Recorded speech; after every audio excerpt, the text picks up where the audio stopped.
بسم اللہ الرحمن الرحیم رب زدنی علما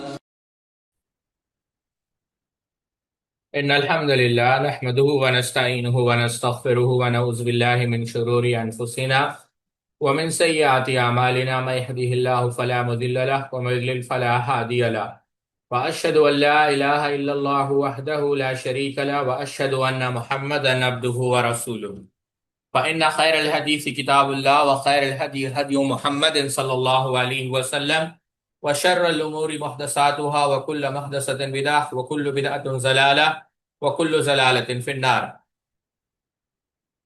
يا أيها الناس اتقوا ربكم الذي خلقكم من نفس واحدة وخلق منها زوجها وبث منهما رجالا كثيرا ونساء واتقوا الله الذي تساءلون به والأرحام إن الله كان عليكم رقيبا. يا أيها الذين آمنوا اتقوا الله حق تقاته ولا تموتن إلا وأنتم مسلمون. يا أيها الذين آمنوا اتقوا الله وقولوا قولا سديدا يصلح لكم أعمالكم ويغفر لكم ذنوبكم ومن يطع الله ورسوله فقد فاز فوزا عظيما. الحمد لله الحمد لله أحد بهد السمد لم يلد ولم يولد ولم يكن له كفوا أحد والصلاة والسلام على سيد الأشرف الأنبياء المرسلين نبينا محمد وعلى آله وأصحابه أجمعين. رب اشرح لي صدري ويسر لي أمري واحلل عقدة من لساني يفقهوا قولي. سبحانك لا علم لنا إلا ما علمتنا إنك أنت العليم الحكيم. اما بعد، تمام قسم کی تعریف، کبریائی اور بڑائی اللہ رب العزت کے لیے لائق و زیبا ہے، اور لاکھوں نہیں کروڑوں درود و سلام ہو تمام انبیاء کرام پر، خصوصاً اللہ کے رسول صلی اللہ علیہ وسلم پر۔ واقعہ افک جو نازل ہوا، اور یہ بات آپ کے علم میں ہے کہ مفسرین کا اس بات پر اجماع ہے، بلکہ یہ متفق علیہ مسئلہ ہے کہ یہ جو آیتیں نازل ہوئی یہ ام المؤمنین عائشہ صدیقہ رضی اللہ عنہ کی شان میں، بلکہ یہ بألفاظ دیگر بشارت ہے، جنت کی بشارت ہے حمیرہ رضی اللہ تعالی عنہا کے لیے۔ امام طبری رحمۃ اللہ علیہ نے متعدد مفسرین اعظام سے، جس میں سر فہرست سیدنا عبداللہ ابن عباس رضی اللہ تعالی عنہ، امام مجاہد ابن جبر رحمۃ اللہ علیہ، امام ضحاک رحمۃ اللہ علیہ، امام سعید ابن جبیر رحمۃ اللہ علیہ، امام قتادہ رحمۃ اللہ علیہ، امام عطا رحمۃ اللہ علیہ، اور بہت سارے مفسرین نے یہ بات کہی کہ یہ جو صورتیں، یہ جو آیتیں، یہ جو صورت، یہ جو آیتیں نازل ہوئی ہے، اس کی وجہ، اس کا سبب منافقین کی تہمت سے برات کے متعلق یہ نازل ہوئی، اور اس کے اندر ام المؤمنین عائشہ رضی اللہ تعالی عنہ اور سیدنا صفان رضی اللہ تعالی عنہ دونوں کے لیے جو ہے برات ہے، اور یہی وجہ ہے، بعض مفسرین نے کہا اس وجہ سے بھی جمع کا صیغہ لایا گیا ہے۔ ٹھیک ہے، اور ایک بات جو اہل علم نے بیان کی ہے، امام نے زید رحمت اللہ علیہ نے کہا، امام طبری نے اس بات کو نقل کیا کہ اس آیت کا معنی یہ جو آخر میں اللہ رب العزت نے سورہ نور میں، یعنی سورہ نور یہ جو آیتیں ہیں، الخبیثات للخبیثین والخبیثون للخبیثات والطیبات للطیبین والطیبون للطیبات اولئک مبرؤون مما یقولون لهم مغفرۃ ورزق کریم۔ اللہ رب العزت نے یہ جو کہا، جو خبیثات کا ذکر کیا، طیبات کا ذکر کیا، اس کا معنی کیا ہے؟ خبیث عورتیں خبیث مردوں کے لیے، اور پاک عورتیں پاک مردوں کے لیے۔ تو ام المؤمنین عائشہ صدیقہ رضی اللہ تعالیٰ پر جو تہمت لگائی گئی، تو اللہ رب العزت نے اعلان برات یہ کیا کہ عبداللہ ابن ابی خبیث ہے، اس کے لیے خبیث عورت ہے۔ اور اللہ کے رسول صلی اللہ علیہ وسلم طیب ہے اور پاک ہے، اسی لیے آپ کے لائق طیبہ اور پاک عورت، اور وہ طیبہ طاہرہ سیدہ عائشہ رضی اللہ تعالی عنہا۔ بلکہ امام طبرانی رحمۃ اللہ علیہ نے عبداللہ ابن عباس رضی اللہ تعالیٰ عنہ سے، عبداللہ ابن عمر رضی اللہ تعالیٰ عنہ سے، زید ابن اسلم سے، سعید ابن جبیر سے اور امام ضحاک سے یہ روایت نقل کی، یہی معنی ہے۔ تو یہ بات متفقہ علیہ، اور آپ آگے آئیں گے امام نے کثیر نے، امام راضی نے، بہت سارے علماء نے، امام نبی حاتم نے یہی بات نقل کی۔ جنت کی بشارت کیسے؟ اللہ رب العزت نے کیا کہا؟ لَهُم مَغْفِرَةٌ وَرِزْقٌ کریم۔ اس کی تفسیر میں یہ جو آیت نازل کس کے متعلق؟ ام المؤمنین عائشہ صدیقہ کے متعلق۔ امام طبرانی معجم الکبیر کے اندر نقل کرتے ہیں کہ یہ جو ام المؤمنین سے وعدہ کیا گیا ہے وہ کیا وعدہ ہے؟ رزق کریم کا وعدہ ہے۔ اور رزق کریم کیا ہے؟ ایک تو مغفرت کا وعدہ کیا گیا ہے۔ مغفرت کیا ہے؟ کہ اللہ رب العزت دنیا میں گناہوں سے محفوظ کر دے گا۔ اور رزق کریم کا معنی کیا ہے؟ یہ آخرت کی نعمت ہے کہ آخرت میں اللہ رب العزت جو ہے بخش دے گا، اور جنت کا جو رزق ہے، جو ثواب عظیم ہے، وہ اللہ رب العزت ام المؤمنین عائشہ صدیقہ رضی اللہ تعالی عنہا کو عطا کرے گا۔ اب یہاں پر ایک سوال آتا ہے کہ ام المؤمنین نے تو یہ کہا کہ سورہ نور کی 10 آیتیں نازل ہوئی، یعنی 11 سے لے کر 20 تک۔ اب یہ آیت تو آیت نمبر 26 ہے، تو یہاں پر ایک بات یاد رکھے ساتھیو، اگرچہ 10 آیتوں کا ام المؤمنین نے ذکر کیا ہے، لیکن 10 آیتیں یہ اس وقت نازل ہوئی تھی جب اللہ کے رسول صلی اللہ علیہ وسلم سیدنا ابو بکر کے گھر میں تھے، گفتگو کرنے کے لیے گئے تھے، اور اسی کا ذکر ام المؤمنین نے کیا۔ اور جو باقی کے 6 آیتیں ہیں وہ ام المؤمنین عائشہ صدیقہ رضی اللہ تعالیٰ عنہ کے شان میں بعد میں نازل ہوئی، یعنی اس وقت سیدہ عائشہ نے 10 کا ذکر کیا، اور باقی جو 6 ہیں وہ بعد میں نازل ہوئی۔ تو کل کتنی آیتیں ہو گئی؟ 16 آیت۔ بات دوسری طرف نہ جائے، ہم یہ عرض کر رہے تھے کہ اس واقعے سے کیا کیا فوائد حاصل ہوتے ہیں، کیا کیا نکات ہیں۔ اندلوس کے بہت بڑے عالم دین گزرے ہیں، علامہ ابن بطال رحمۃ اللہ علیہ۔ امام ذہبی نے سیر اعلام النبلاء کے اندر ان کا ذکر کیا ہے۔ ابو الحسن علی ابن خلف ابن عبد الملک ابن بطال البکری القرطبی المالکی، اسپین سے ان کا تعلق تھا۔ 450 449 میں آپ کا انتقال ہوا۔ اللہ رب العزت نے حدیث کے اندر، فقہ کے اندر، مالکی تھے بہت بڑے، یعنی مہارت سے جو ہے ان کو نوازا تھا، اور ان کی جو شرح ہے، شرح ابن بطال، جو شیخ یاسر ابن ابراہیم کی تحقیق سے 11 جلدوں میں چھپی ہے، بہت معروف شرح ہے صحیح بخاری کی۔ ان کی سیرت پر زیادہ کچھ ملتا نہیں ہے، لیکن بڑے بڑے علماء سے آپ نے فائدہ اٹھایا، ابو عمر طلامنکی سے، ابن عفیف سے، ابن الفرادی سے، ابو القاسم الوحرانی سے، ابو بکر رازی سے، اور آپ قاضی تھے اندلوس کے، اور بہت سارے طلباء نے آپ سے استفادہ کیا۔ محمد ابن یحییٰ ابن محمد الزہتا نے، امام سقاد نے، امام ابو داؤد نے، امام العباس نے، عبد الرحمن ابن بشر۔ امام ابو داؤد سے کوئی یہ نہ سمجھے کہ سنن والے، یہ دوسرے ابو داؤد تھے، ٹھیک ہے۔ تو ابن بشکوال رحمۃ اللہ علیہ نے کہا کہ یہ علم کے بے حد حریص تھے، تفقہ ان کے پاس تھی، ان کا جو رسم الخط تھا وہ بہت اچھا تھا، ذہین تھے، فتین تھے، حدیث کے اندر مہارت حاصل تھی، صحیح بخاری کی بہت جلدوں میں شرح لکھی، اور بہت سارے لوگوں نے ان سے صحیح بخاری روایت بھی کی۔ ابن بطال رحمت اللہ علیہ کی شرح جو چھپی ہے وہ 11 جلدوں میں۔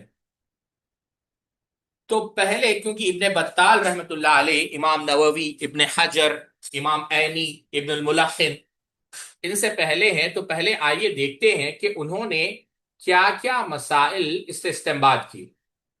ابن بطال رحمت اللہ علیہ نے اپنی شرح میں 22 مسائل نقل کیے ہیں، شرح ابن بطال کی 8ویں جلد آپ اٹھا کر دیکھیں، انٹرنیٹ پر موجود ہے، آپ ڈاؤن لوڈ کر سکتے ہیں۔ اردو میں اس شرح کا ترجمہ نہیں ہوا ہے، عربی میں ہی ہے۔ ابن بطال رحمۃ اللہ علیہ پہلا مسئلہ جو نقل کرتے ہیں کہ عورت اپنے خاوند سے اجازت لیے بغیر بھی قضاء حاجت کے لیے جنگل یا میدان میں جا سکتی ہے، جیسا ہم نے دیکھا۔ دوسرا مسئلہ، مردوں کا عورتوں کو اونٹ کے کجاوے میں بٹھانے کا جواز، ہودج۔ تیسرا، اس خدمت کے دوران اجنبی مردوں کا عورتوں سے باتیں کرنے کو ترک کرنا۔ چوتھا، فحش بات کے ذکر کو ترک کرنا، جیسا کہ حضرت عائشہ کو اس تہمت کے متعلق نہیں بتایا گیا، حتیٰ کہ حضرت ام مستہ رضی اللہ تعالی عنہا نے آپ سے اس کا ذکر کیا، یعنی ترک کیا۔ اور یہاں پر ایک بات میں آپ کو ذکر کرنا چاہوں گا ساتھیوں، جو اگرچہ میرے موضوع سے متعلق نہیں ہے، لیکن اس بات کو آپ سمجھیں۔ کیوں ترک کرنا؟ کیونکہ جب کبھی آپ دیکھیں گے کہ کسی شخص کے متعلق گفتگو کی جائے، کسی بھی شخص کے متعلق، تو چار میں سے ایک کام ضرور ہوگا۔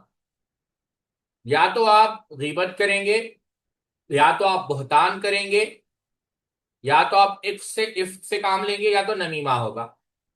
اور یہ چاروں صورتیں اللہ رب العزت نے قرآن مجید میں بیان کی۔ یہی وجہ ہے بعض حکماء نے کہا ہے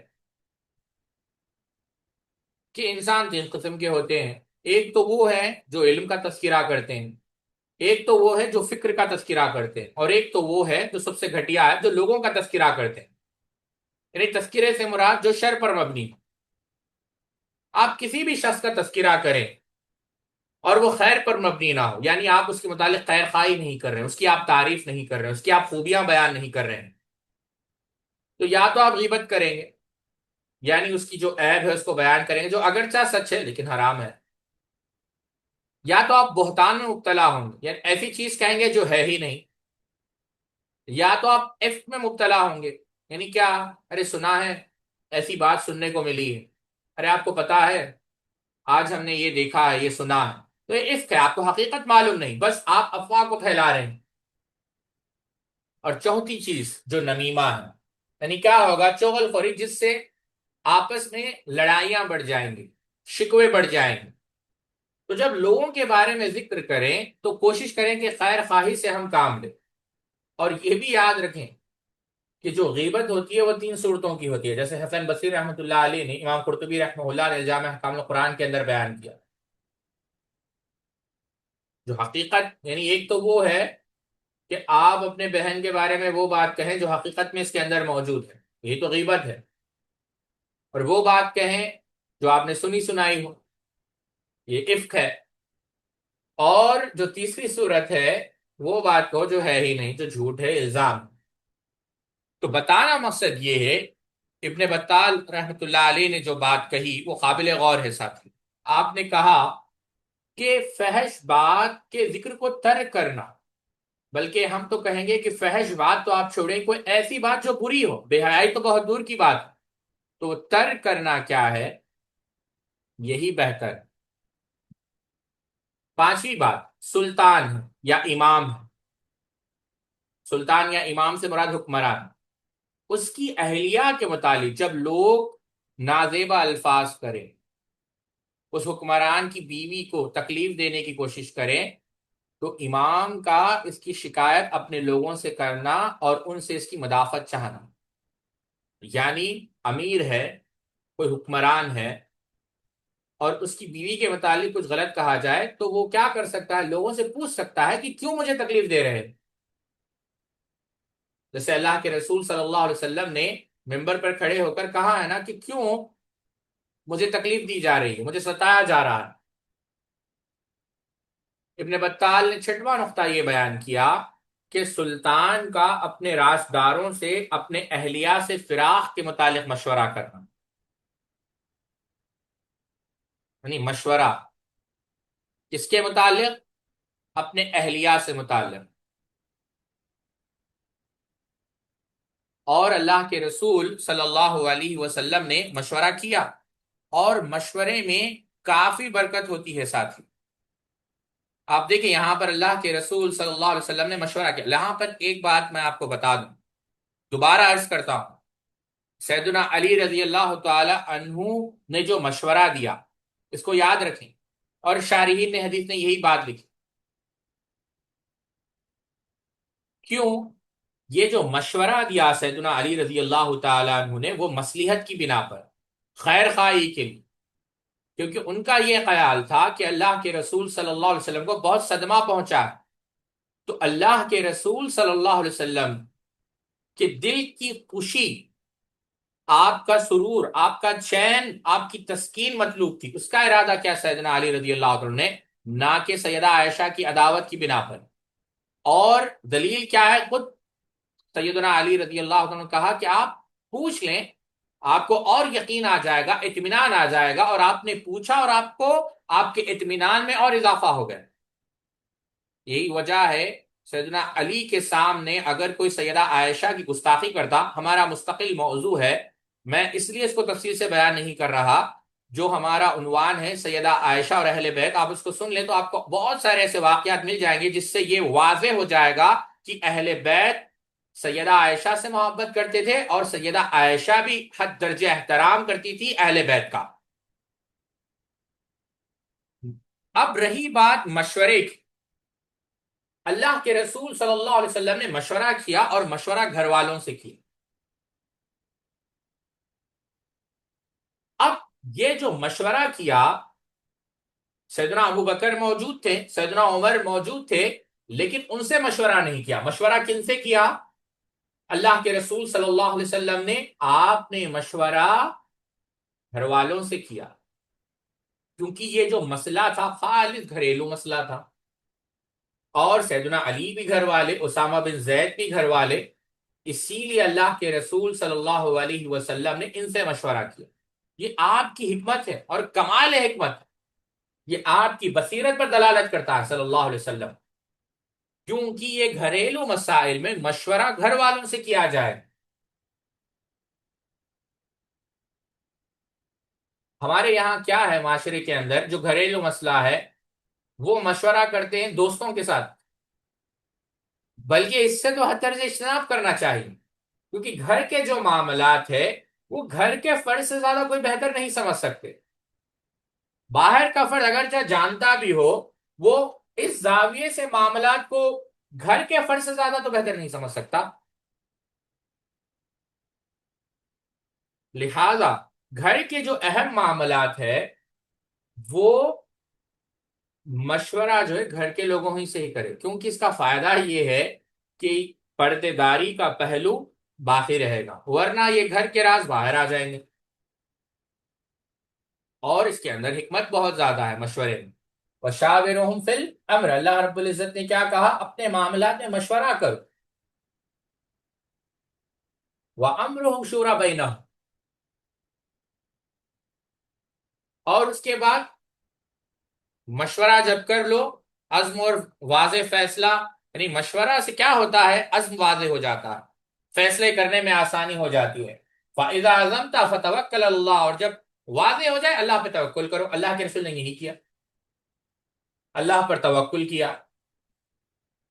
آپ عفق کا معاملہ لے لے، یا دوسری طرف سیدنا ابو بکر صدیق رضی اللہ تعالیٰ کی زندگی بھی آپ لے لے، زکوٰۃ کا مسئلہ ہوا، سیدنا عمر آئے، اختلاف ہوا، مشورہ کیا، اور مشورہ کرنے کے بعد ایک فیصلے پر پہنچنے کے بعد توکل کیا سیدنا ابو بکر نے۔ اور آج بھی اہل علم کے پاس یہ بات معروف ہے، کہتے ہیں کہ اگر 2 دن 2 لوگ نہ ہوتے تو کوئی بھی جو اللہ اللہ کہنے والا نہ ہوتا۔ ردہ کے دن سیدنا ابو بکر، اور مہنا کے دن یعنی جب خلق قرآن کا مسئلہ اٹھا سیدنا امام احمد بن حنبل رحمۃ اللہ علیہ، ٹھیک ہے۔ اور سیدنا عمر کو بھی آپ دیکھیں، ہمیشہ آپ کے پاس ایک ٹیم ہوتی جن سے آپ مشورہ کرتے۔ تو امام نے بطال رحمۃ اللہ علیہ کی بات کو میں ذرا تفصیل سے سمجھا رہا ہوں کہ اہلیہ کے متعلق مشورہ کرنا۔ 7واں نقطہ جو آپ نے بیان کیا، کسی شخص کے باطنی احوال کی تفتیش اور پڑتال، تحقیق، ان لوگوں سے کرنا جو اس کے پوشیدہ احوال سے واقف ہے، تاکہ اس کے نیک اور متقی ہونے کا حکم لگایا جا سکے۔ تو ام المؤمنین عائشہ صدیقہ رضی اللہ تعالی عنہا کے متعلق مشورہ کس سے کیا؟ لونڈی سے کیا، بریرہ سے پوچھا، اسامہ سے پوچھا، زینب بنت جہش سے پوچھا، گھر والے تھے جو جانتے تھے ان کو۔ ہمارے یہاں کیا ہوتا ہے، ہم کسی شخص کے بارے میں تحقیق کریں، تفتیش کریں، سیدھا جا کر دشمن سے پوچھتے ہیں، اب وہ دشمن شر کے علاوہ کہے گا کیا؟ آٹھواں نقطہ جو آپ نے بیان کیا کہ سیدہ عائشہ رضی اللہ تعالی عنہا نے نبی کریم صلی اللہ علیہ وسلم سے اجازت لے کر اپنے والدین کے گھر گئی۔ اس سے معلوم ہوا کہ خاتون اگر اپنے والدین کے گھر بھی جانا چاہتی ہے تو وہ اپنے خاوند سے اجازت لے کر جائے۔ تو آپ دیکھیے ام المؤمنین عائشہ صدیقہ رضی اللہ تعالی عنہ اس مقام پر بھی شوہر کا حق ادا کر رہی، بلکہ امام نبی شیبہ رحمۃ اللہ علیہ نے مصنف کے اندر ایک قول نقل کیا سیدہ عائشہ کا۔ ربیہ کہتی ہے کہ ہم ام المؤمنین کے ساتھ بیٹھے ہوئے تھے، آپ نے کہا قالت عائشہ یا معاشر النساء لو تعلمن حقا ازواجكن عليكن لجعلت الامرأة منكن تمسح الغبار عن وجه زوجها بنهر وجهها، کہ اے عورتوں کی جماعت، اگر تمہیں اپنے شوہر کا حق پتا چل جائے، اس کا علم ہو جائے، جو اس کا حق ہے تمہارے اوپر، تو تم جو تمہارے شوہر کے چہرے پر غبار ہے، دھول ہے، تم اپنے چہرے سے یعنی اپنا رخسار سے جو ہے تم اس چہرے کو جو ہے صاف کر دی۔ یہ شوہر کا حق ہے۔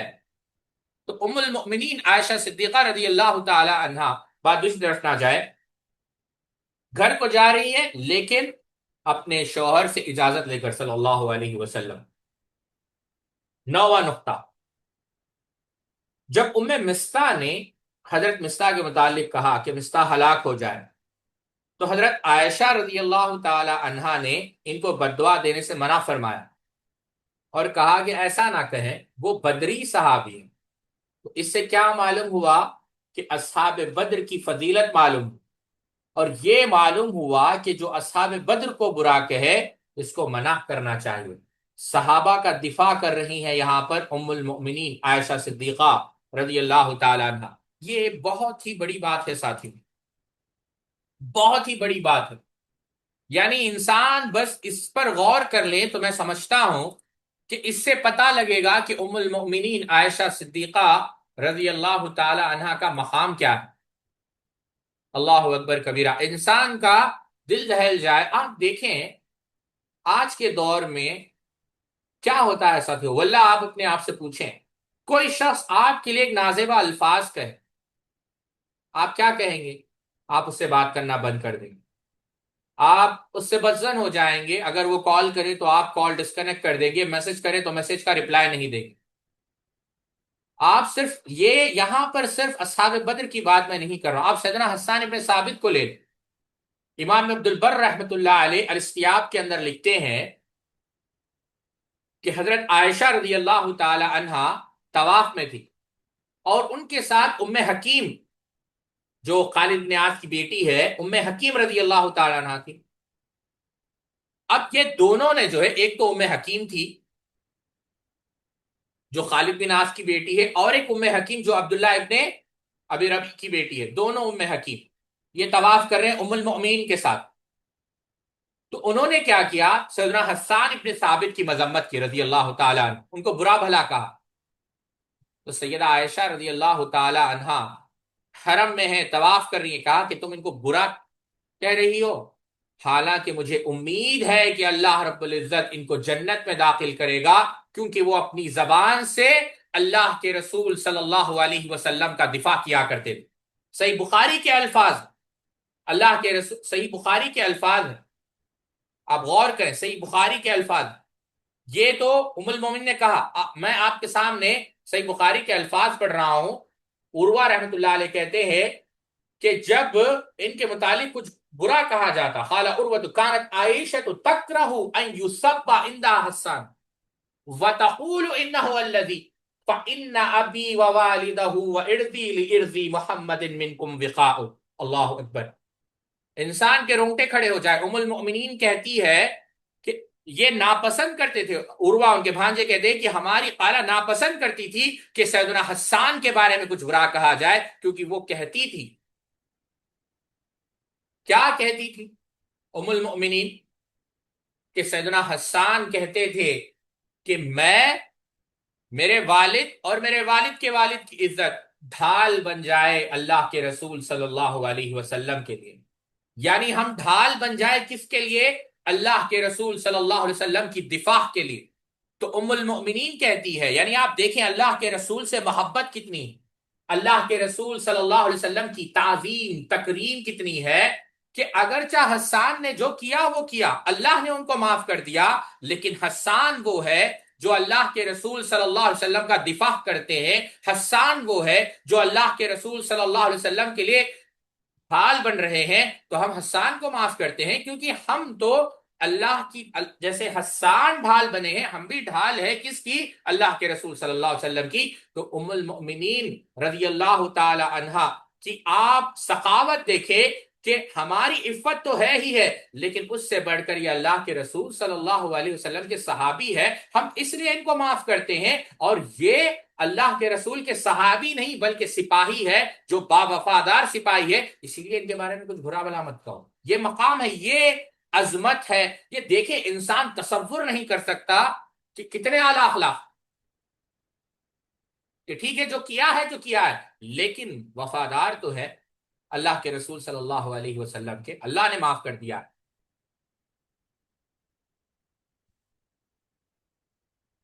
10واں نقطہ جو امام نے بطال رحمت اللہ علیہ نے بیان کیا،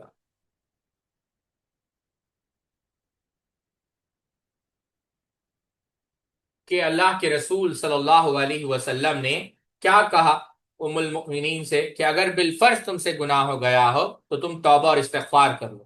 تو اس سے کیا معلوم ہوا کہ گناہ کرنے پر دلیل قائم نہ بھی ہو تو توبہ کا حکم دیا جا سکتا ہے. یہ ایک عام حکم ہے.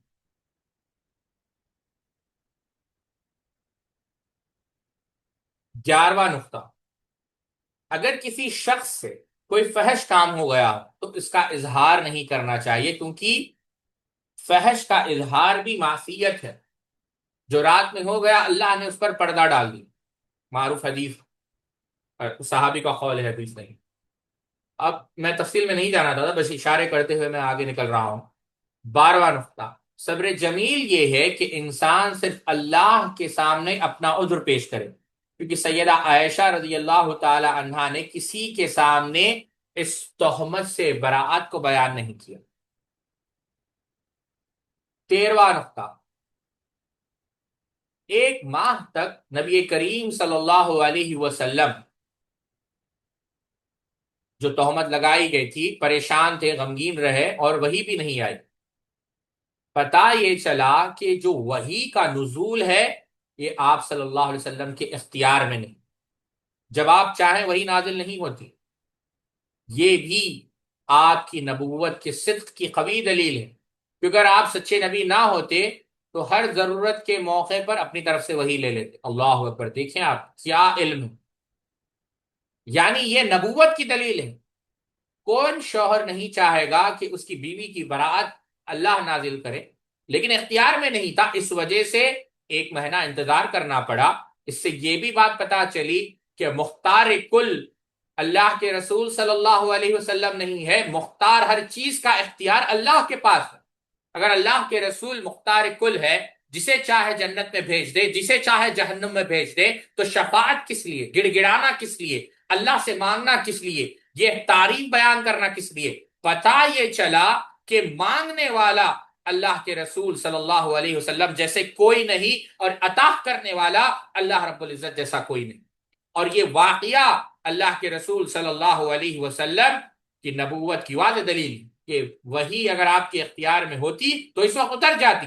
وہی آپ کے اختیار میں نہیں ہے. جب اللہ چاہے اللہ وہی کو نازل فرماتا ہے.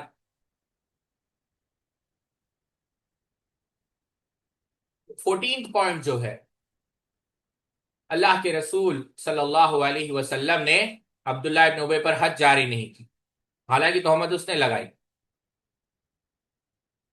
کیوں؟ اس وقت مسلمانوں کی زیادہ بڑی تعداد نہیں تھی۔ اگر آپ اس پر حد جاری کرنے کا حکم دیتے تو یہ جو عبداللہ ہے مخالفت کرتا اور بہت بڑا فتنہ ہو جاتا۔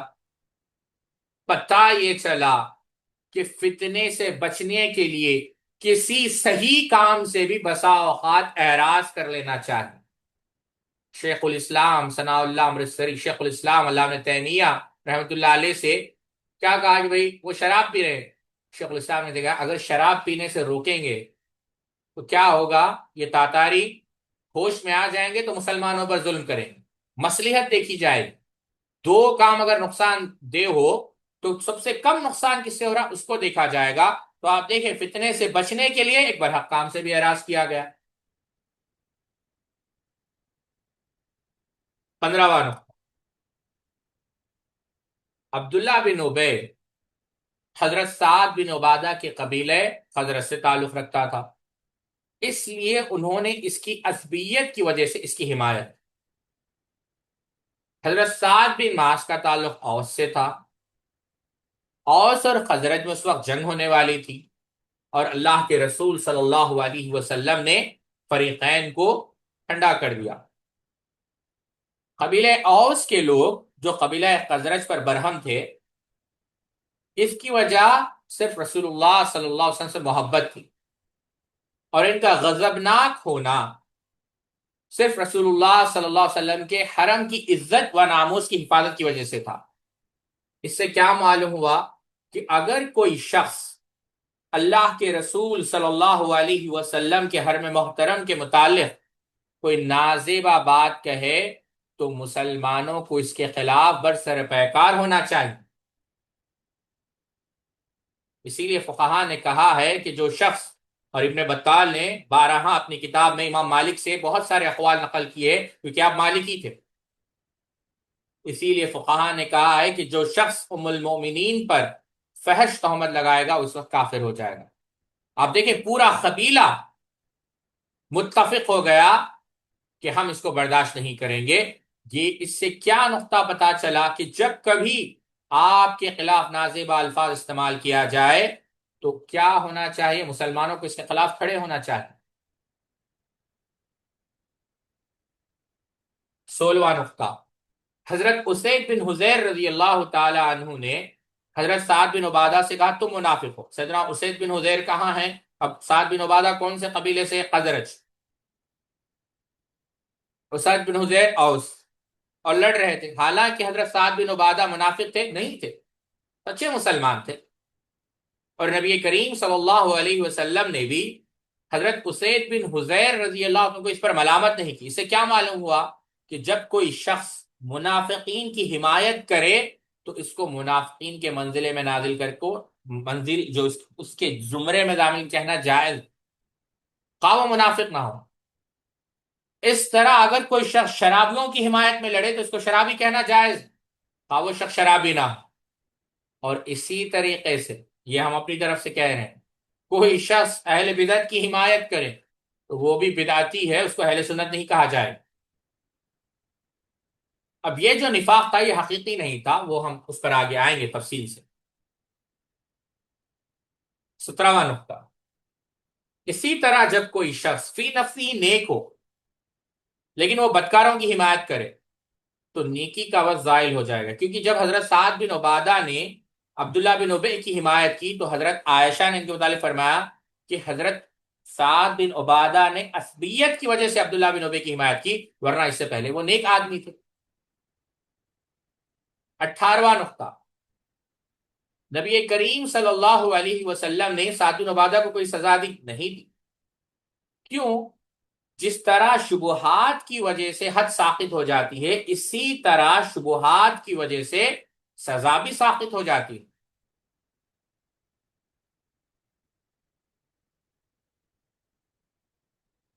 19واں نقطہ، جو شخص اللہ کے رسول صلی اللہ علیہ وسلم کی بیوی کے متعلق کوئی ایسی بات کہے یا آپ کی عزت اور حرمت کے خلاف کوئی بات کہے، اس کو قتل کر دیا جائے، اس کی سزا قتل ہے۔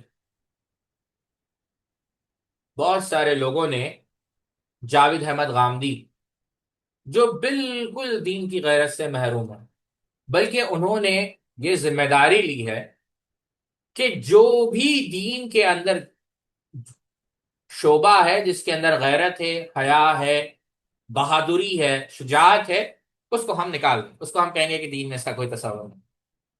تو جاوید احمد غامدی صاحب اور وحید الدین خان صاحب نے یہ بیڑا اٹھایا ہے، اللہ انہیں ہدایت دے۔ وحید الدین خان صاحب تو مر چکے ہیں۔ بہت سارے لوگ، ابھی چند دن پہلے کی بات ہے، وحید الدین خان صاحب کی بیٹی نے بھی اس پر کلام کیا ہے، اس مسئلے کو سمجھتے نہیں اور یہ کہتے ہیں کہ سزا قتل نہیں، نعوذ باللہ من ذالک، حالانکہ سزا قتل ہے۔ شیخ الاسلام ابن تیمیہ رحمۃ اللہ علیہ یہ بات لکھیں۔ آج جو لوگ کہتے ہیں نا کہ یہ جو وہابی ہے، یہ جو پکوڑے ہیں، یہ جو اہل قبیث ہے، انگریزوں کی ذریت ہے، یہ گستاخ رسول ہے، تاریخ کے اندر سب سے پہلے اللہ کے رسول صلی اللہ علیہ وسلم کی گستاخ کو کیا سزا دینی چاہیے، اس موضوع پر کتاب لکھنے والے شیخ الاسلام ابن تیمیہ رحمۃ اللہ علیہ، الصارم المسلول اللہ شاطب منصور، متعدد دلائل کے انبار لگا دیے شیخ الاسلام تیمیہ نے۔ آپ جا کر دیکھیں، ہر زبان میں اس کا ترجمہ بھی ہوا، تقریباً کئی زبانوں میں اس کا ترجمہ ہوا، اور اس کے اندر یہ بات ثابت کی ہے کہ جو کوئی اللہ کے رسول صلی اللہ علیہ وسلم کی شان میں گستاخی کرے گا، اس کی سزا قتل ہے۔ ہاں، یہ الگ بات ہے کہ ہم اس قتل کی سزا نافذ کرنے کے لیے ہم قانون کو ہمارے ہاتھ میں نہیں لیں گے۔ سزا قتل ہے، اس میں کوئی اختلاف نہیں۔ اختلاف اس بات میں ہے کہ آیا ایک آمدنی لے گا یا نہیں لے گا، اور راجع بات یہ ہے کہ ہم نہیں، حکمران جو ہے اس سزا کو نافذ کریں گے۔ اب دلیل کیا ہے اس واقعے کے اندر؟ غور کریں۔ ابن بطال، اللہ ان کی خبر پہ کروڑوں رحمت فرمائے، کہتے ہیں کہ اسید بن حضیر رضی اللہ عنہ نے کیا کہا، اگر وہ شخص ہمارے قبیلے میں سے ہو، اس کو ہم قتل کر دیں گے، اس کی گردن مار دیں گے۔ تو کیا اللہ کے رسول نے کہا کہ نہیں، گردن نہیں مارنی چاہیے؟ نہیں، اللہ کے رسول خاموش رہے، اور آپ کی خاموشی تصدیق ہے اس بات کی کہ جو کوئی اللہ کے رسول صلی اللہ علیہ وسلم کو تکلیف پہنچانے کی کوشش کرے گا اپنے قول و فعل سے، اس کی سزا قتل ہے، اس کو زندگی جینے کی اجازت نہیں دی گئی۔ یہ بات اس حدیث سے پتا چلی۔ ایک اور نقطہ یا 20واں نقطہ جو ابن بطال رحمت اللہ علیہ نے بیان کیا کہ نظر کا تقاضا یہ ہے کہ جو شخص نبی کریم صلی اللہ علیہ وسلم کے باقی ازواج میں سے کسی زوجہ پر بھی ایسی تہمت لگائے تو وہ بھی واجب القتل ہے۔ کیوں؟ یہ سیدنا اسید بن حضیر نے جو بات کہی، یہ آیت نازل ہونے سے پہلے کہی، آیت نازل ہونے کے بعد نہیں۔ ایک تو مسئلہ ہے ام المؤمنین کا کہ قرآن کی تکذیب کر رہا ہے اگر ام المؤمنین کی برات کا اعلان نہیں کر رہا ہے، وہ تو مسئلہ ہے ہی، آیت نازل ہو گئی۔ لیکن اسید بن حضیر نے یہ جو بات کہی کہ ہم قتل کر دیں گے، یہ آیتیں بھی نازل نہیں ہوئی تھی، اور اللہ کے رسول نے خاموشی اختیار کی۔ اگر سیدنا اسید رضی اللہ عنہ کا قول غلط ہوتا تو نبی کریم صلی اللہ علیہ وسلم خاموشی اختیار نہیں کرتے، کیونکہ آپ صلی اللہ علیہ وسلم پر اللہ کے حدود کو بیان کرنا آپ پر فرض تھا۔ ان الذين يؤذون الله ورسوله لعنهم الله في الدنيا والاخره واعد لهم عذابا مهينا۔ جو لوگ اللہ کو، اللہ کے رسول کو اذیت دیتے ہیں، اللہ نے ان پر دنیا اور آخرت میں لعنت فرمائی ہے اور ان کے لیے ذلت کا عذاب تیار کیا۔ 21واں نقطہ، جو شخص ایذا پہنچانے والا ہو، اس کی توبہ کے بعد اس کے ساتھ نیکی اور احسان کرنے کو ترک نہیں کرنا چاہیے، کیونکہ جب سیدنا ابو بکر رضی اللہ عنہ کہا کہ میں اس واقعے کے بعد کبھی بھی مصطح رضی اللہ عنہ پر خرچ نہیں کروں گا، تو اللہ تعالیٰ نے عزت فرمائی تم میں سے اصحاب فضل اور ارباب جو وسعت ہے اس طرح قسم نہ کھائیں، یعنی ان کے مقام کا جو ہے خیال رکھا جائے. یہ بھی بہت بڑی بات ہے، اس کو بھی لوگ نہیں سمجھتے. آپ دیکھیں عفق کا واقعہ ہوا، مصطح ابن اساسہ کس میں تھے؟ جو اس سیلاب میں بہہ گئے، غلطی ہوئی، خطا ہوئی، اس کے باوجود خود قرآن مجید آپ اٹھائیں، اب دور نہ جائے، خود قرآن مجید آپ اٹھا کر دیکھیں اللہ رب العزت نے کیا کہا. وَلَا يَحْتَلِ الْفَضْلِ مِنْكُمْ وَالسَّعَةِ أَن يُؤْتُوا أُولِي الْقُرْبَى وَالْمَسَاكِينَ وَالْمُهَاجِرِينَ. غور کریں، والمہاجرین، اللہ رب العزت نے کہا وہاں پر کیا کہا؟ والمہاجرین فی سبیل اللہ ولا یأتوا ولا یصفحوا الا تحبون ان یغفر اللہ لکم واللہ غفور الرحیم. ٹھیک ہے مصطح سے غلطی ہوئی ہے، لیکن وہ مہاجر ہے، اللہ کے راستے میں انہوں نے ہجرت کی ہے، اللہ کی رضا کے لیے انہوں نے ہجرت کی ہے، وہ مہاجر ہے، اسی مقام پر اگرچہ غلطی ہوئی ہے. یعنی غلطی ہو جائے اس کے باوجود بھی اللہ رب العزت نے وہ مقام رکھا ہے ان کا. تو ہماری بھی ذمہ داری کیا ہے؟ کسی سے غلطی ہو جائے تو ہم اس کے مقام کو نہ گرائے. ٹھیک ہے غلطی ہوئی ہے، اختلاف ہے، لیکن ان کے مقام کا بھی خیال رکھا جائے. ہم عاجزی اختیار کریں، انکساری اختیار کریں، اس بات کا ہم شعور پیدا کریں کہ ہاں اختلاف ہے، ہاں ہم صحیح ہے، ہاں ہم سے غلطی نہیں ہوئی ہے، ان سے غلطی ہوئی ہے، لیکن اس کا یہ معنی نہیں ہے کہ ہم اخلاق کے دائرے سے نکل جائے اور کسی پر تنقید بغیر حدود کرنا شروع کر دے اور ان کا کوئی مقامی باقی نہ رکھیں. یہ ایک نقطہ ہمیں پتا چلا کہ اللہ رب العزت نے کیا کہا. سیدنا ابو بکر رضی اللہ تعالیٰ کو، کیا آپ پسند نہیں کرتے کہ آپ کو ہم معاف کریں؟ تو خرچ کریں. یعنی اگر کوئی شخص توبہ کرے تو اس کے ساتھ توبہ کے بعد وہی سلوک ہو، نیکی والا، حسن والا، کوئی بدزنی نہ ہو دل میں. اور یہی نقطہ آپ نے بیان کیا کہ جو شخص اپنے قصور کا اعتراف کر لے تو اس کو معاف کر دینا چاہیے تاکہ اس کو بھی اللہ تعالیٰ معاف فرما دے، جس طرح سیدنا ابو بکر اور سیدنا مصطح رضی اللہ تعالیٰ عنہ کے معاملے میں ہوا ہے. اب ان نکات کے بعد ہم امام نووی رحمۃ اللہ علیہ کے نقطے رکھتے ہیں کہ امام نووی رحمہ اللہ نے اس حدیث سے کیا استنباط کیا. امام نووی رحمہ اللہ نے بہت سارے نکات بیان کیے. آپ شرح صحیح مسلم اٹھا کر دیکھ لیں تو آپ کو وہاں پر یہ پورے نکات مل جائیں گے. پہلا نقطہ جو آپ نے بیان کیا وہ یہ ہے کہ جو فوائد آپ نے ذکر کیے کہ اس طویل حدیث کے متعدد، یعنی جو پورشنز ہیں، جو ٹکڑے ہیں، راویوں نے بیان کیا. اس سے معلوم کیا ہوا کہ حدیث کے جو ڈفرینٹ پورشنز، آپ سمجھ رہے ہیں میری بات؟ اگر ایک شخص ہے جو واقعے کو بیان کر رہا ہے، سمجھ رہے ہیں یہ بات یا نہیں سمجھ رہے ہیں؟ حدیث ہے، آپ دیکھیں ایک ہی حدیث ہے، بہت سارے لوگ روایت کر رہے ہیں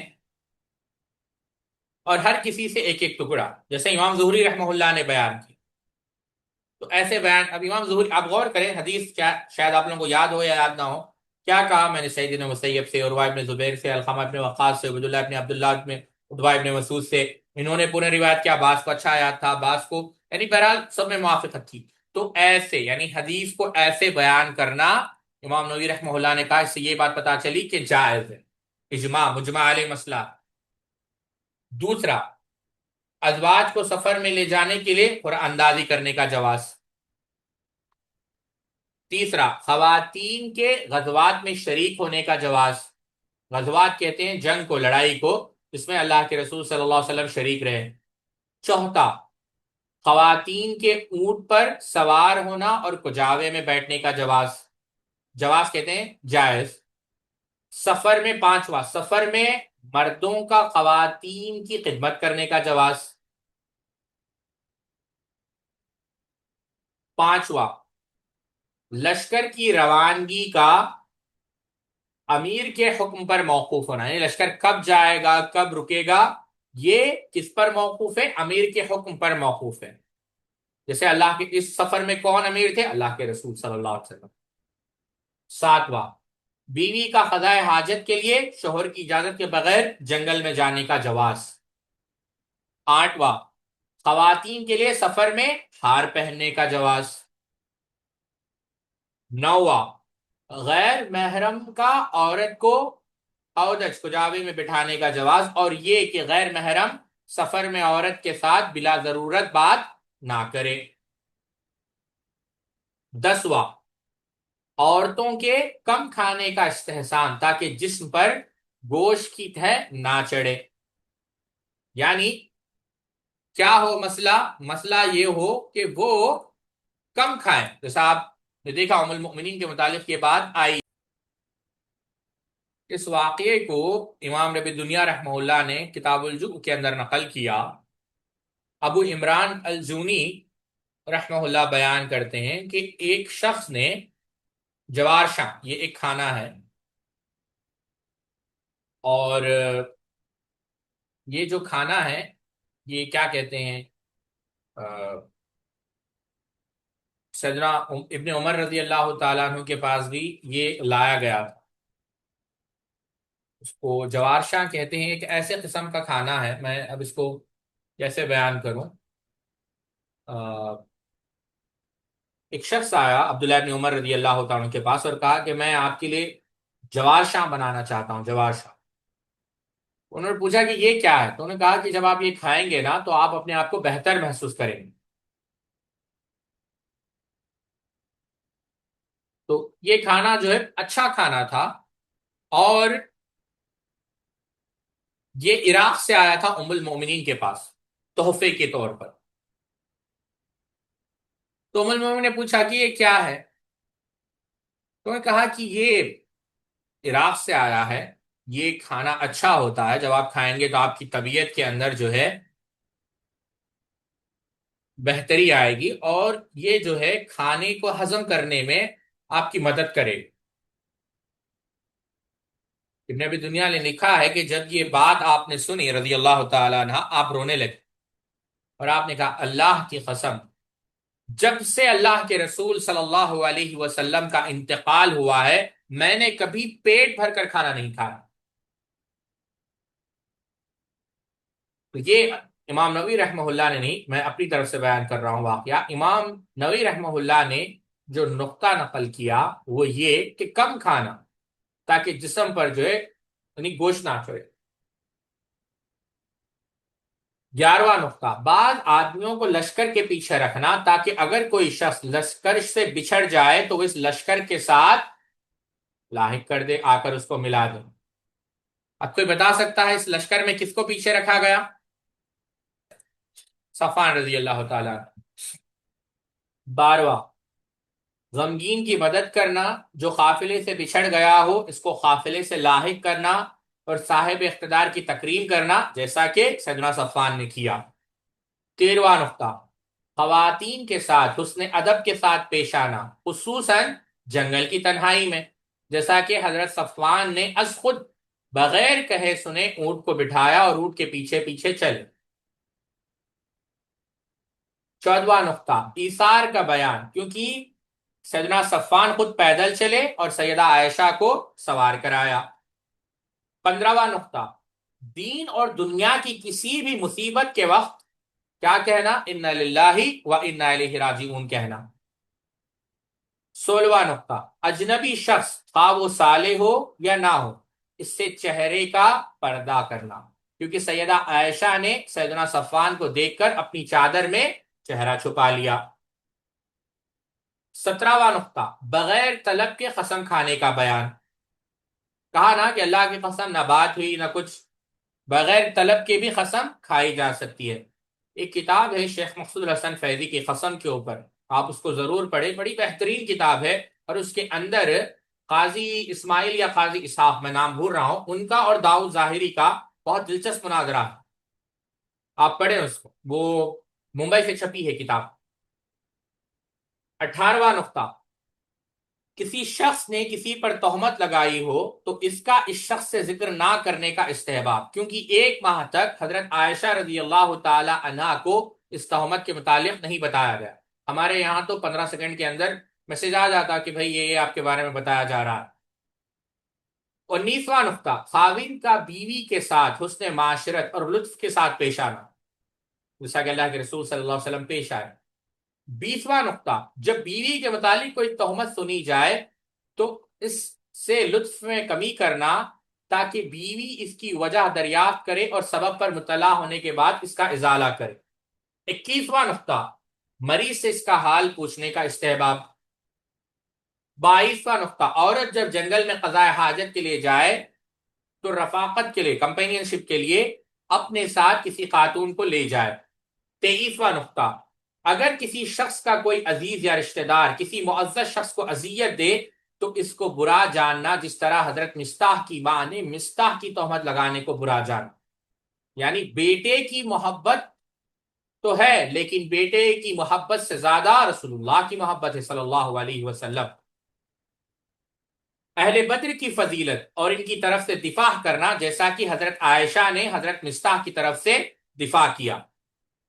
25واں نقطہ، اہل بدر کی مغفرت کا اعلان، اس بات کو مستلزم نہیں کہ بعد میں گناہ وہ نہیں کریں گے اور ان کو دنیاوی سزائیں نہیں ملے، کیونکہ حضرت مستاح نے تہمت لگائی اور ان پر حد جاری ہوئی، البتہ ان کو موت سے پہلے توبہ کی توفیق دی گئی اور ان کا خاتمہ ایمان پر ہوا اور اللہ نے ان سے جنت کا وعدہ کیا۔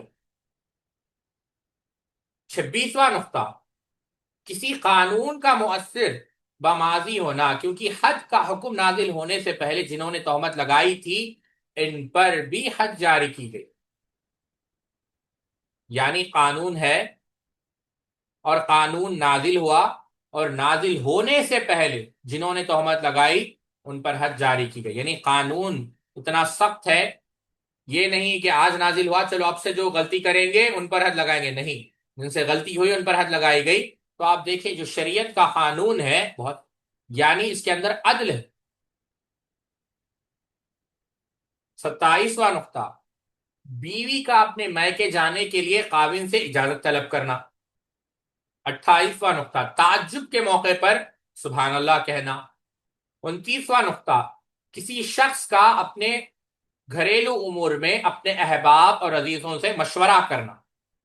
30واں نقطہ، کسی تہمت کے متعلق تحقیق اور تفتیش کرنا اور کسی کے احوال کو معلوم کرنا، البتہ بلا ضرورت تجسس کرنا یہ شریعت کے اندر منع ہے۔ تجسس یعنی سسپیشن کرنا، سپائی کرنا، یہ حرام ہے، شک کرنا بغیر ضرورت کے، جو آج کل کافی عام ہے۔ 31واں نقطہ، کسی پیش آمدہ حادثے کے متعلق امام کا لوگوں سے خطاب کرنا، اور حادثہ پیش آیا، اللہ کے رسول نے صحابہ سے خطاب کیا۔ 32واں نقطہ، اگر کسی شخص کی طرف سے مسلمانوں کے امیر کو اذیت پہنچی ہو تو اس کے مسلمانوں سے شکایت کرنا۔ 33واں نقطہ، سیدنا صفوان رضی اللہ عنہ کے فضائل جو آپ وسلم کی شہادت اور حضرت عائشہ کے بیان سے ظاہر ہوئی کہ سیدنا صفوان صاحب خیر ہے، دونوں نے گواہی دی، تو یہ سیدنا صفوان کی فضیلت ہے۔ سیدنا سعد بن معاذ اور سیدنا اسید بن حضیر کی فضیلت کہ اللہ کے رسول صلی اللہ علیہ وسلم کو تکلیف دی گئی اور غیرت کا تقاضا یہ تھا کہ ہم اس کی گردن مار دیں گے جو ہمارے رسول کو تکلیف دینے کی کوشش کرے گا۔ 35واں نقطہ، فتنے کو بند کرنا، لوگوں کے جوش اور غضب کو ٹھنڈا کرنا اور لڑائی جھگڑے کو بند کرانا، یہ سنت ہے۔ ہمارے یہاں کیا ہے، جب دو لوگ لڑ رہے ہیں تو ہم ویڈیو نکال رہے ہیں اور مزے لے رہے ہیں، تو یہ سنت نہیں ہے، یہ اصل میں شیطان کا ساتھ دینا ہے، اور اصلاح یہ ہے کہ ہم لڑائی کو بڑھائے نہیں بلکہ صلح کرائے، غصے کو قابو میں لائے اور لڑائی کو کم کرنے کی کوشش کرے، نہ کہ اس کے اندر اور تیل چھڑکے تاکہ آگ بڑھ جائے۔ 36واں نقطہ، توبہ پر یعنی توبہ کرنا، توبہ کی نصیحت کرنا اور توبہ کی قبولیت۔ 37واں نقطہ، بڑوں کی موجودگی میں چھوٹوں کا بڑوں کی طرف کلام کو محفظ کرنا۔ چنانچہ حضرت عائشہ نے اپنے والدین سے کہا کہ وہ حضور سے بات کریں، یہ نہیں کہا کہ ہم بات کریں، کہا کہ آپ جواب دیں، تو کہا کہ مجھے نہیں پتا کہ کیا جواب دینا۔ امی سے کہا آپ جواب دیں، مجھے نہیں پتا کہ کیا جواب دینا، تب آپ نے جواب دیا۔ تو پہلے جو سبقت دی جائے وہ بڑوں کو دی جائے، جیسا کہ روایت کے اندر ہے کہ جو برکت ہے وہ اکابر کے ساتھ ہے، بڑوں کے ساتھ۔ 38 قرآن مجید کی آیت سے استشہاد کرنا، یعنی بطور دلیل پیش کرنا کہ ہاں یعقوب علیہ السلام کا جو واقعہ ہے، ان کا جو عمل تھا، وہ عمل بطور دلیل پیش کیا اور کہا کہ ہم بھی ویسے ہی کریں گے۔ 29واں نقطہ، 39واں نقطہ، جس شخص کو کوئی تازہ نعمت ملی ہو یا اس سے کوئی مصیبت دور ہی ہو، اس کو مبارکباد دینا، جیسا کہ اللہ کے رسول نے مبارکباد دی۔ 40واں نقطہ، حضرت عائشہ رضی اللہ تعالی عنہا کی تہمت سے برات، قطعی برات ہے جو قرآن مجید میں منصوص ہے، جو انسان اس میں شک کرے گا وہ کافر ہو جائے گا۔ حضرت ابن عباس رضی اللہ تعالی عنہ نے کہا کہ تمام انبیاء علیہ السلام میں سے کسی نبی کی زوجہ نے کبھی کوئی غلط کام نہیں کیا، اور یہ ان پر اللہ تعالیٰ کا فضل و کرم۔ شیعہ کافر ہے۔ 41واں نقطہ، جب کوئی تازہ نعمت ملے تو اس پر فوراً شکر ادا کرنا، جس طرح حضرت عائشہ نے آیت نازل ہونے کے بعد اللہ کا شکر ادا کیا۔ 42واں نقطہ 42، سیدنا ابو بکر کی فضیلت ہے کہ اللہ تعالیٰ نے ان کو کیا کہا کہ یہ صاحب فضل ہے۔ 43، رشتہ دار اگرچہ بدسلوکی کریں پھر بھی ان کے ساتھ حسن سلوک کرنا، جیسا کہ حضرت ابو بکر کو حضرت مصطح کے ساتھ حسن سلوک کا حکم ہوا۔ ٹھیک ہے حضرت مصطح نے تمہیں تکلیف دی لیکن تم حسن سلوک کرو۔ 44، لوگوں کی بدسلوکی کو معاف کرنا اور عفو درگزر کا معاملہ کرنا۔ 45واں، نیکی کے راستے میں صدقہ اور خیرات کرنے کا استحباب۔ 46واں، اگر کوئی شخص نیکی نہ کرنے کی قسم کھائے تو مستحب یہ ہے کہ وہ نیکی کرے اور قسم کا کفارہ ادا کرے، جس طرح حضرت ابو بکر نے کیا۔ اب یہ سوچیں آپ، ہم کیا کرتے ہیں، قسم ہے ہم آج سے تم سے بات نہیں کریں گے، اور ہماری نیکی کا عالم یہ کہ ہم قسم نہیں توڑیں گے کیونکہ ہم نے قسم اٹھا دی۔ حالانکہ ایسا نہیں ہے، اگر آپ نیکی نہ کرنے کی قسم اٹھا رہے ہیں تو مستحب یہ ہے کہ نیکی کریں اور اس قسم کا کفارہ بھی ادا کرے، جیسا کہ خلیفۃ المسلمین سیدنا ابو بکر صدیق رضی اللہ تعالیٰ عنہ نے کیا، خلیفہ بالفضل۔ 47واں نقطہ، ام المؤمنین زینب بنت جہش رضی اللہ تعالیٰ کی فضیلت۔ 48، عائشہ رضی اللہ تعالیٰ کے حسن اخلاق کی عظمت، کیونکہ آپ نے سیدنا حسان کے تہمت لگانے کے باوجود ان کی طرف سے دفاع کیا۔ 49واں نقطہ، مسلمانوں کا اپنے امیر کے اہل کی عزت و حرمت کے لیے غضبناک ہونا، جس طرح حضرت سعد بن معاذ اور دیگر صحابہ غضب میں آئے۔ 50واں نقطہ، متعصب کو سب کرنے کا جواز، جیسا کہ حضرت سب کہتے ہیں، ڈانٹنا، غصہ کرنا، بہت سارے الفاظ میں استعمال ہوتا ہے، گالی کے معنوں میں بھی استعمال ہوتا ہے۔ حضرت اسید بن حضیر نے حضرت سعد بن عبادہ سے کہا کہ تم منافق ہو اور منافقوں کی طرف سے لڑ رہے ہو، اس سے ان کی مراد نفاق حقیقی نہیں تھا۔ یہ بعض نقطے امام نووی رحمہ اللہ نے اپنی شرح کے اندر بیان کی۔ ہم یہیں پر اپنی بات کو ختم کرتے ہیں۔ اللہ رب العزت سے دعا ہے اللہ رب العزت اس واقعے سے جو احکامات ہمیں حاصل ہو رہے ہیں اس پر عمل کرنے کی توفیق عطا فرمائے۔ جو نصیحتیں، جو فوائد ہمیں حاصل ہو رہے ہیں، اس کو ہماری زندگی میں اپنانے کی توفیق عطا فرمائے۔ آمین۔ سبحانک اللہم و بحمدک، اشہد ان لا الہ الا انت، استغفرک و اتوب الیک۔